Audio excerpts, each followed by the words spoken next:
भाषापतिः पठति वासरशुद्धिमारात्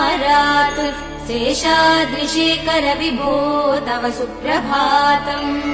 ईषत्प्रफुल्ल सरसीरुहनारिकेल भूगतृमादिसु मनोहर पालिकानाम् आवादिमन्दमनिलः सह दिव्यगन्धैः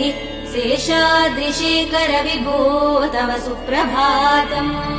उन्मील्य नेत्रयुगमुत्तम पञ्चरस्ताः पात्रावशिष्ट कदलीफलपायसानि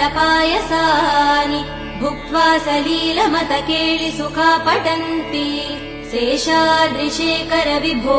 तव सुप्रभातम् तन्त्री प्रकर्ष मधुरस्वनया विपञ्च्या